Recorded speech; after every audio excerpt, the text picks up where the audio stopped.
une compétition qu'ils vivent en famille. Révélation du ping-pong français, Félix Lebrun et son grand frère Alexis Lebrun vont tenter de franchir une nouvelle étape lors des Jeux Olympiques de Paris, ce lundi 29 juillet. Issus d'une famille de pongistes de haut niveau, les jeunes hommes assurent aujourd'hui la relève. À 20 ans, Alexis est déjà 21e mondial, triple champion de France, 2022, 2023, 2024, ainsi que champion de France en double, 2021, et en double mixte, 2022.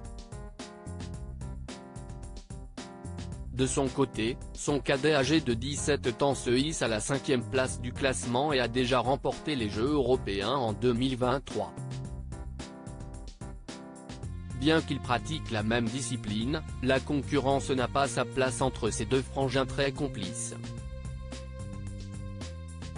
Être frère si est un plus, et maintenant si est juste un régal de pouvoir voyager tout le temps avec lui et de jouer ensemble des grandes compétitions, confiait Alexis à nos confrères de France 24, le 16 avril 2024.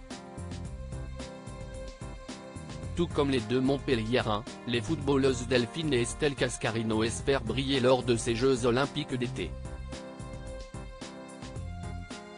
Membres de la sélection d'Hervé Renard, les sœurs jumelles vont tenter d'amener les Bleus le plus loin possible dans cette aventure.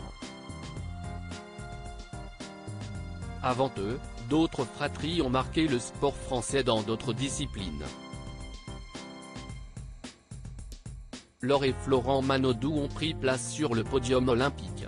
Malgré une brillante carrière, le nageur de 33 ans se considère toujours comme le deuxième champion de la famille.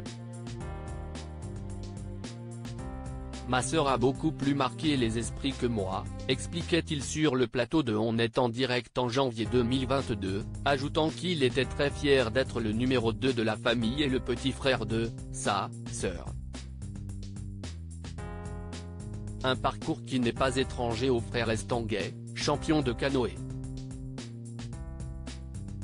Actuel président du comité d'organisation des Jeux Olympiques et Paralympiques de Paris 2024, Tony Estanguet a affronté son aîné Patrice lors de cette compétition.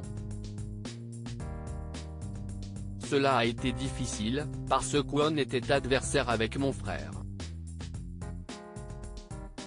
Il était fort, bien meilleur que moi. Mais j'avais une envie débordante d'aller au jeu et de gagner les Jeux moi aussi. Cela n'a pas été simple à gérer ce rapport de la fratrie, même si c'est grâce à lui que j'ai réussi, confiait l'athlète dans les colonnes du Figaro, en octobre 2021. Supérieur à supérieur alors et Florent Manodou, Nicolas et Lucas Karabatic, les plus grandes fratries dans le sport venu et Serena Williams, Nicolas et Lucas Karabatic, des fratries de champions. Les frères Karabatic sont aussi le symbole de la réussite à la française. Avec l'équipe de France, l'aîné Nicolas est double championne olympique, quadruple champion du monde et triple champion d'Europe.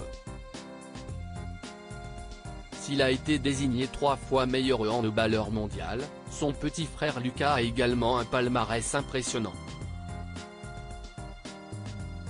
Double champion du monde, une fois champion d'Europe et vice-championne olympique, le mari de Géraldine Pilet marche dans les pas de son aîné.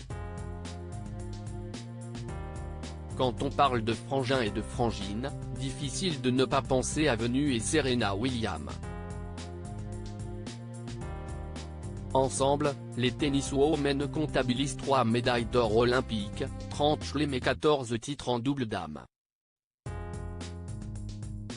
Lorsqu'elle a mis un terme à sa carrière professionnelle, en septembre 2022, Serena Williams n'a pu s'empêcher d'avoir une tendre pensée pour sa sœur.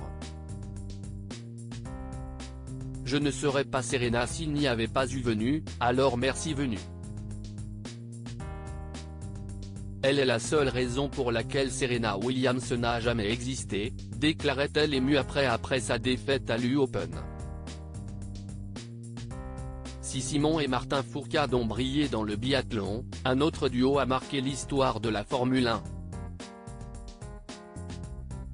Frère de Michael Schumacher, septuple champion du monde, Ralf Schumacher a également été un as du volant. Sur les ondes de Sky Germany en décembre 2023, le pilote revenait sur les nombreux souvenirs qu'il a eus avec son aîné, victime d'un grave accident de ski en 2013. Si vous pensez à l'endroit où notre histoire a commencé, sur la piste de karting avec nos parents jusqu'à la Formule 1 ensemble. Ce que nous avons pu vivre était incroyablement génial. Pour lui, bien sûr, c'était dans une toute autre dimension. Mais ce qui était beaucoup plus important, c'était le voyage que nous avons fait ensemble. Quand vous voyez ces photos de l'époque où il était mon mécanicien et mon mentor. Ce sont de merveilleux souvenirs, se remémorerait-il. La magie de l'esprit de famille. La passion du football traverse les générations. Ballon d'or en 1998 et capitaine mythique des Bleus, Zinedine Zidane a transmis son amour pour le ballon à ses 4 fils. Théo, Enzo et Elias se montrent habiles sur la pelouse, Lucas s'impose comme le gardien de référence de l'équipe de la Sociedad Deportiva Eibar. Autre joueur emblématique de l'équipe nationale, Lilian Thuram est très attentif à la carrière footballistique de ses fils. Tandis que Marcus Thuram évolue à l'Inter de Milan, son cadet Kefren est titulaire de l'OGC Nice. De leur côté, Kylian et Ethan Mbappé ne cessent de s'illustrer au Paris Saint-Germain. De quoi réjouir le joueur adulé par Emmanuel Macron. Je suis content, il kiffe mais moi encore plus. En tant que grand frère, ça fait extrêmement plaisir, confia-t-il. Une façon de montrer que la relève est belle et bien assurée. Crédit photo, Valentina Claret panoramique.